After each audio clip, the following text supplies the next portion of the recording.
Hi, everyone. Welcome to Not a Chat App. My name is Derek. I'm a software engineer at ThousandEyes. And today, I'm going to talk to you about how we use WebSockets to make our systems fully reactive. So full disclosure, it's my first time doing a meetup, so I'm a little bit nervous. That's why I have the flashcards, because I'm old school. But yeah, please go easy on me. So I wanted to talk about this topic because I feel like a lot of the things we see on the internet today about WebSockets and like reactive programming generally cover use cases like consuming stuff from a Twitter feed or like chat applications. And it's obviously not the type of use cases that our companies or our businesses are in. And they don't necessarily address things that you see in real-life systems and real-world engineering problems. So my goal for the next 30 minutes is to give you an overview of what being reactive means for us, show you some code for what reactive programming looks like at ThousandEyes, and give you an overview of like the lessons that we've learned along the way. But before we go any further, I want to first define what reactive programming means in the context of this presentation, because I feel like there are a lot of definitions out there. The term is a little bit conflated. The term is a little bit conflated, but for the context of this presentation, I'm going to say reactive programming is programming with asynchronous data streams. So this is, like in the talk previously, the asynchronous data stream could be the bytes coming out of a database. It could be clickstream. It could be user input, so someone typing into a keyboard. For us, it's the events on a message queue. But asynchronous data streams can be anything. And I think this concept will be a little bit clearer when I show you some code. So for today, I first want to give you a quick overview of ThousandEyes and the specific team that I work in. Then I'm going to take you through our architecture, show you some code, and finally some lessons learned going through all of this. Now, ThousandEyes is a software as a service company. Our main aim is to help our customers gain visibility into the internet. And our customers are mainly enterprises, and I'll kind of go into a little bit more detail about what this means later. But within ThousandEyes, there are multiple product teams, and I sit within one of these product teams. And our product team is called the Endpoint Agent.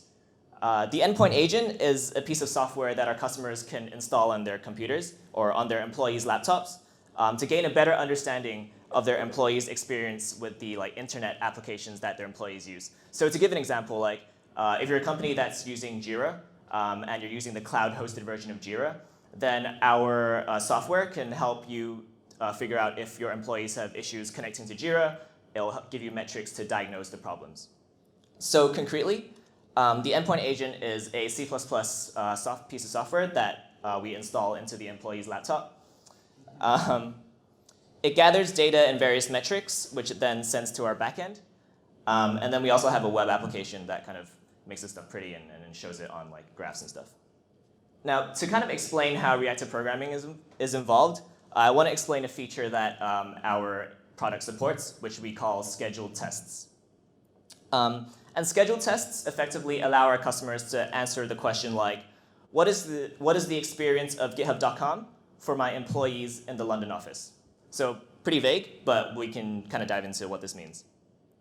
So from our point of view, we require two pieces of information from our customer.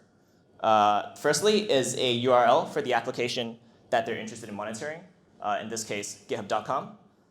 And secondly, the agents that are applicable for this test, in which case the agents in the London office. This is configured in our platform through a web interface. And when this is done, our endpoint agents will begin collecting various metrics. So for example, the endpoint agent will send an HTTP request to GitHub.com to kind of measure high-level response times and status codes and that kind of thing. Or it'll perform a path trace to figure out how the data moves through the internet. And it collects all this data and it sends it to our backend. And it allows us to draw pretty graphs and charts that look like this. So for example, on the top half of the screen, it's a timeline of the latency to GitHub.com. And so what the agent's actually doing is it's poking GitHub.com every 5 minutes, and we're able to plot this timeline of the latency and how it changes over time. At the bottom of the screen, there's a path trace, so it's how my agent's request is going to GitHub.com and all the intermediate nodes in the internet that it goes through before it hits the load balancer at the end. So this is the kind of data and the world that we're working with. But to summarize, scheduled tests work in the following way. Firstly, we configure a test on the web interface. And secondly, the endpoint agents run the test and collect the metrics. Now, from a backend point of view, aside from like persisting the configuration of the test and collecting the metrics from the endpoint agent, most of the work on the backend becomes figuring out which agents need to run which tests. And this is where kind of the reactive programming stuff comes in. So let's take a look at how we're able to do this. I first want to explain some of the interactions between the endpoint agent and the backend. And one of the most important things that the endpoint agent needs to do is check in with the backend. And what this means is that the endpoint agent will periodically poke an endpoint in the backend and say, hey, I'm currently connected to the TransferWise network, or my current location is in London. And you can kind of think of this like a heartbeat. It's effectively the agent submitting its most recent state to our backend. And it's also what allows us to filter out these agents later. So recall on the slide previously, we want to target all the agents in London. And this is how we're able to begin targeting that, because the agent will submit its location. Now, from a backend point of view, this is what happens when a check-in happens. We first put the payload into an asynchronous event queue. We then have a microservice, which we call the scheduler, which listens to this asynchronous event queue. It figures out which tests this agent actually needs to run, and then stores this as state somewhere. And then finally, the agent polls the scheduler every 10 minutes for the test that it needs to run. So every 10 minutes, it pokes the scheduler, hey, what do I need to run? And the scheduler gives him the answer. So that's how it works at the moment. Now, we use Kafka as our implementation of the asynchronous event queue. And specifically in the Kafka ecosystem, there's a library called Kafka Streams, which allows us to do effectively reactive programming on the data in a Kafka topic. And a topic is basically like a channel where the message is published. So for example, in our case, we have a topic called check-ins. Or if you're an e-commerce app, you might have a topic called orders or payments. But effectively, Kafka Streams is a library that lets us do reactive programming within our applications. So let's look at some of the code and see how this looks like inside the scheduler. So I'm a little bit nervous to show Kafka Streams code because we have TransferWise people, and apparently you guys use Kafka Streams as well. So if I get anything wrong, don't shout at me. So what we want to do first is start off with the Streams builder, which is effectively our entry point into the Kafka Streams library. It allows you to set up like various pieces of configuration, but for the purposes of this, just think of it as like the entry point. And what we want to do is start off with the stream method. This returns an object called a KStream, and it basically tells the application to start listening to the Kafka topic called check-ins. The API of the KStream object that is exposed, it's very similar to like the RxJava observable or like the Flux reactor or even like the Java 8 stream for that matter. So it's, yeah, like kind of generic stream processing API that you get to use. So it has stuff like map, group by, reduce, etc. But what we want to do first is perform a left join with the tests that our customers have configured. So the way a left join works is you can kind of think of it like a database left join. You first supply effectively the foreign table, in which case it's this test configurations global table bit. The second thing you want to supply is the foreign key, in which case it's the customer ID on the check-in. And finally, we output the result of the join, in which case we just want to do a pair of the check-in and the test configurations. The interesting part here is this part, the test configurations. Effectively, the test configurations is also an event or a topic on Kafka. And what this global table method does is it pulls all the data from that topic and keeps a local cache within the service itself. And this is what allows us to do this left join. The cache itself is keyed on the customer ID, which is the same foreign key that we're joining on. And so that's how we're able to join the two pieces of information together. If you've looked at stuff like RxJava or like Reactive before, and you're familiar with marble diagrams, this is the one for the join operator. If this is intuitive to you, I'm very jealous, but yeah, here you go. But going back to the code, the output is a pair where the first value is a check-in and the second value is a list of test configurations. After that, we want to do a map operator. And map is basically the same as any other map operator that you've seen in any other programming languages. It takes an input value and it turns it into an output value.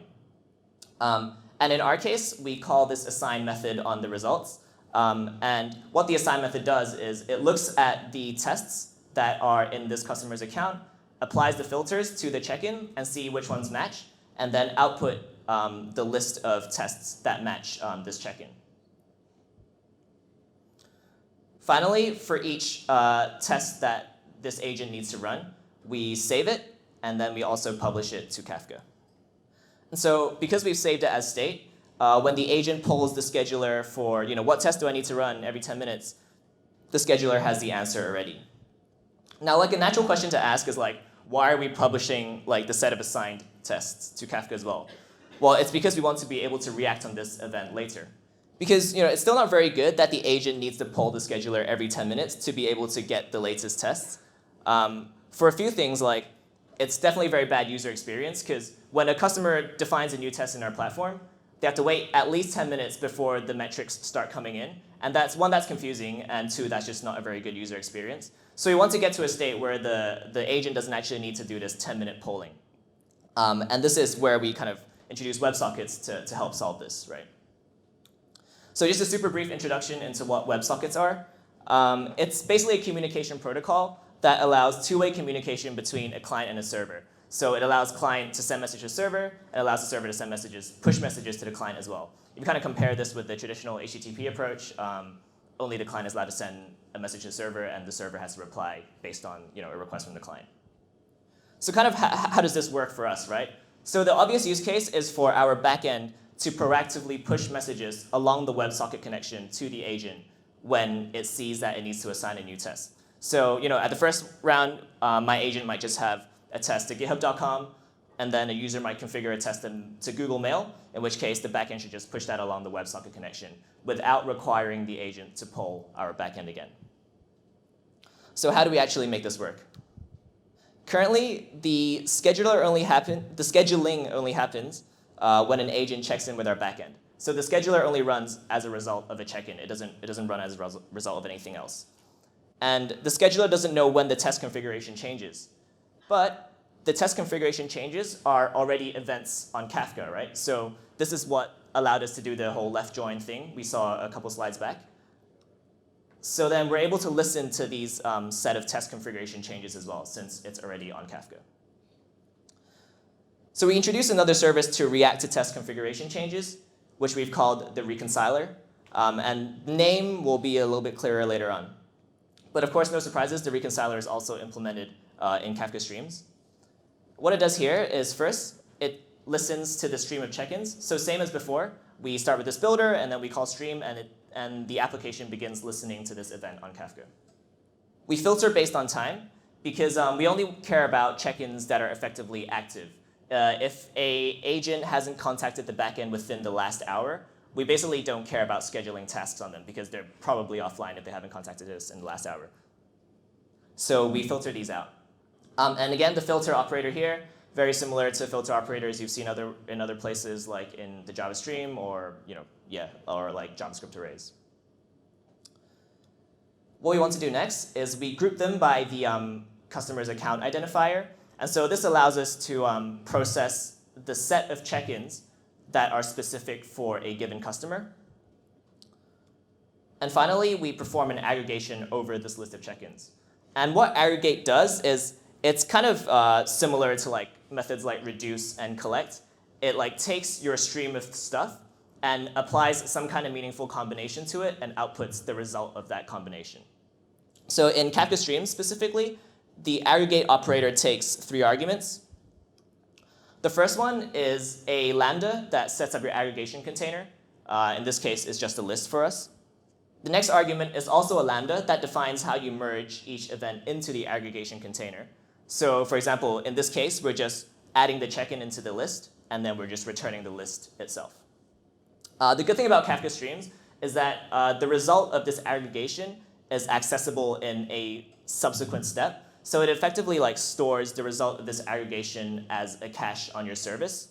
And this is what the last kind of parameter is for. You basically give to Kafka streams an identifier for this cache so that you can access it at a later step. And this will become like clearer later. So as you can see, like the aggregate method is very similar to like stuff like reduce and collect.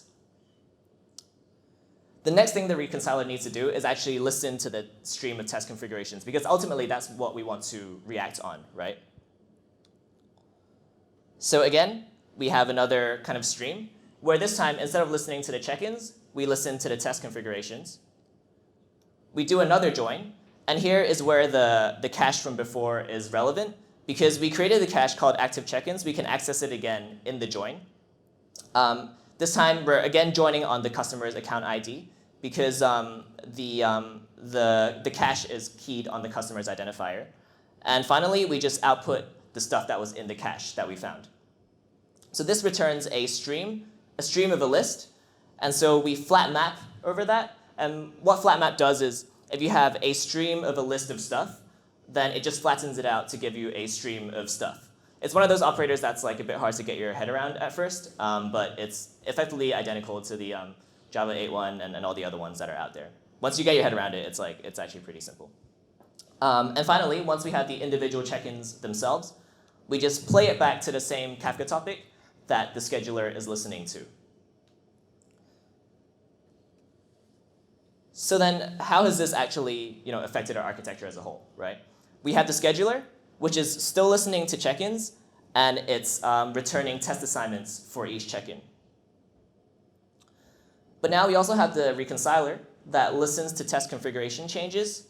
It keeps a cache of the active check-ins, and when a test configuration change occurs, it replays this information back to the scheduler. So that means whenever a test configuration has changed, the scheduler knows about it immediately, because it's listening to the check-ins, and we're replaying those check-ins. This also means that our backend is now able to schedule tests for agents when a test has been modified, and it doesn't require the agent to poll the backend anymore. But that's not enough, right? We still need to have a mechanism of pushing these messages to the agent itself. And so for that, we introduce 2 more microservices. We have a component called the publisher and the WebSocket server itself. The publisher is pretty simple. I'm going to go through this really quickly. It's another Kafka Streams application, surprise, surprise. This time, it's listening to the test assignments, which, if you recall, is the output of the scheduler. It then enriches it with some metadata. And then for each enriched test, it pushes it to a Redis topic. Now, Redis topics are kind of different from Kafka topics in that they're fire and forget. So if no one is listening to a Redis topic, the message just disappears. But the good thing about that is they're super lightweight and pretty easy to scale and manage. And then we have the WebSocket server. Now, the obvious thing that it needs to do is manage the WebSocket connection with our agents. Now, the WebSocket spec doesn't actually define any sort of application level protocol between your client and the server. All it cares about is this is how you set up a pipe, this is how you set up the connection, and what you send along the pipe is kind of irrelevant to the WebSocket spec. But so it's usually a good idea to define an application level protocol for the stuff that you're allowed to send and receive along the WebSocket connection. And so for this, we use Stomp. Maybe some of you guys have heard of Stomp, but it's just a protocol that defines what the WebSocket connection, what messages are allowed to go through the WebSocket connection. It's a protocol that's been around for a while now. It's pretty simple to understand, and it kind of just works, so that's why we chose it. The idea with Stomp is that each client tells the server what kinds of messages it wants to listen on, or what kind of messages it wants to subscribe to. And then the server sends the relevant messages to the client based on their subscription. So in our case, we have our own WebSocket server, and the client is obviously the agent that's living on the employee's laptop. So what we do first is we open the WebSocket connection, and the connection established. And then the agent says, hey, I want to subscribe to the test assignments that are relevant to me. And the WebSocket server says, hey, good job, you're subscribed. When this happens, the WebSocket server will subscribe to Redis, and the topic on Redis is specific to the given agent themselves. So only the agent's test assignments are coming out of this Redis topic. When the publisher pushes an assignment on this Redis topic, the WebSocket server hears about it, and finally it forwards this message along to the endpoint agent. So this is kind of our architecture with the WebSocket server. But if we put this all together, this is how it kind of looks like. We still have the scheduler, which is listening to check-ins, and it publishes test assignments back to Kafka. we have the reconciler, which keeps a cache of the active check-ins. And when it hears about a test configuration change, it publishes these active check-ins back to Kafka again so that the scheduler can listen to it. And once the scheduler sees some check-ins, it will generate new test assignments that are relevant for this agent. We have the publisher, which is listening to the test assignments topic, which is the result of the scheduler, and enriches it with some metadata, and then it pushes it to Redis. Finally, we have the WebSocket server that's listening to the Redis topic, and it forwards this message along to the endpoint agent. So that was like a super intense session of like how we've managed to schedule all this stuff. What impact has it actually made, right? This is a couple months of engineering work, and if we have nothing to show for it, it's kind of not very good. Now, when using the polling approach, it would take at least 10 minutes for a new configuration to be published to the agent, because that's just how the polling interval, right? But with this WebSocket approach, we managed to minimize the time it takes for a test assignment to reach the agent from 10 minutes to 10 seconds, because we push it to the agent immediately once it's there. So that's a great improvement. But of course, this also means a much better user experience, because now when a customer configures a new test in our web application, they see the results pretty much immediately or within like a couple minutes. And that's a great thing for us. It's a lot less confusing for the user, and it's just overall better. It opens the doors for a lot of new features as well. In the next couple of months, we're going to add like a Run Now button to a test. And effectively, what we want that to do is push the test configuration to the agent immediately so the agent can start collecting metrics straight away. And effectively, the goal is to kind of have metrics show up within like a minute or less than that. And this is good for us because it addresses like an ad hoc troubleshooting use case that a lot of our customers have.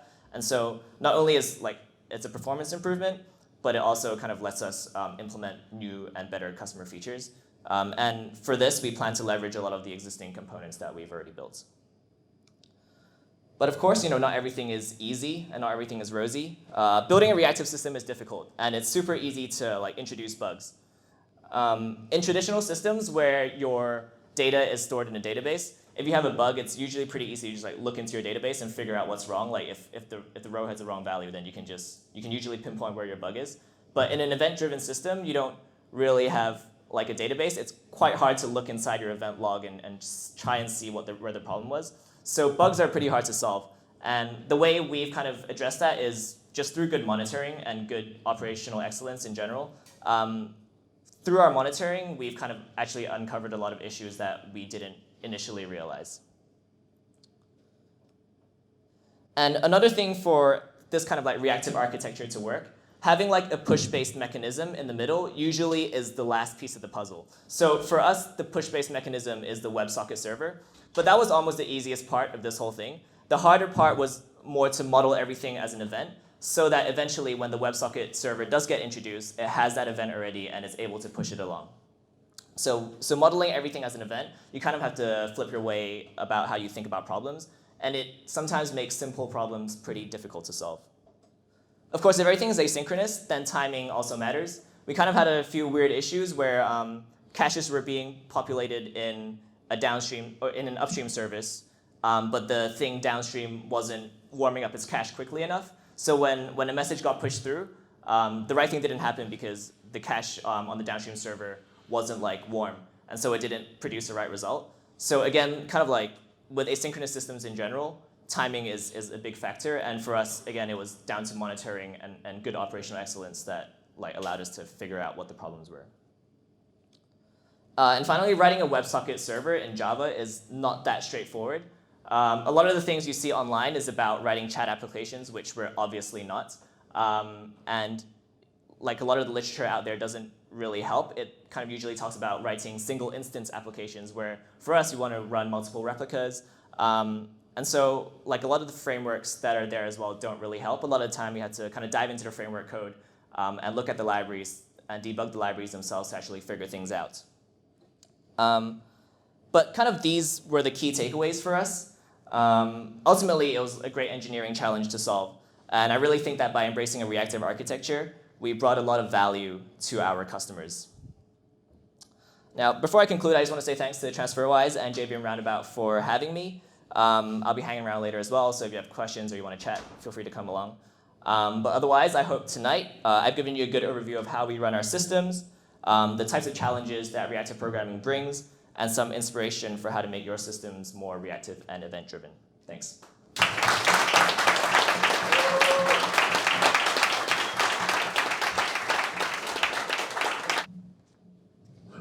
Cheers, couple. First, why did you introduce Redis PubSub in the middle rather than for the publisher rather than listen to Kafka straight away? Yeah. So it's kind of going into the weeds of how Kafka actually works. So the way Kafka sends messages to your listeners, it's based on like a partition key. So effectively, each message has a key. And that key lives on a particular partition on a node on Kafka. And when you have subscribers listening to Kafka, each replica of the subscriber only gets one message from a given partition key. So there's no guarantee that the agent subscribing to the WebSocket server is listening to the same partition that its message is coming out of. So we put Redis in the middle to kind of get around that. Okay. And how do you handle multiple instances of the WebSocket server? Sure, yeah. So when the endpoint agent first connects to the WebSocket server, it'll say, hey, I want to subscribe to my test assignments. And when it does that, the WebSocket server then subscribes to the corresponding Redis topic. So the Redis topic itself is like keyed on the agent's identifier. So only the messages for that agent are being pushed to that Redis topic. And so like once that subscription to Redis is set up, then the WebSocket server is only getting messages for the agents that it has a WebSocket connection to.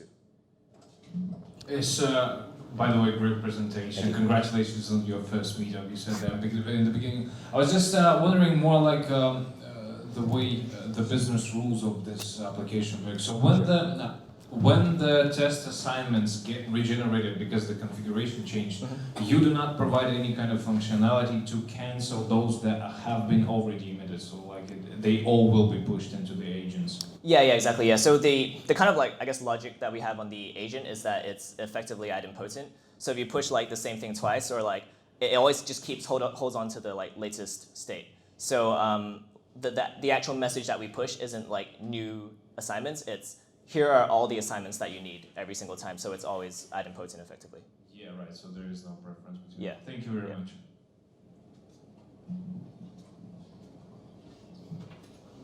Could you please tell something about fault tolerance of those pipelines that you showed in the beginning? K-stream pipelines. Is there a specific?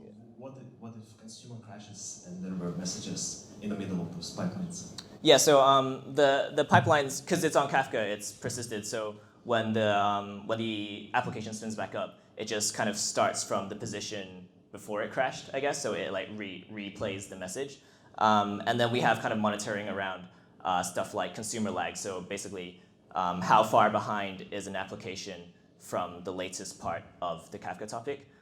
So then we get alerted for these kind of things. So like we kind of jump in manually to figure out what's wrong. Good. All right, thank you very much.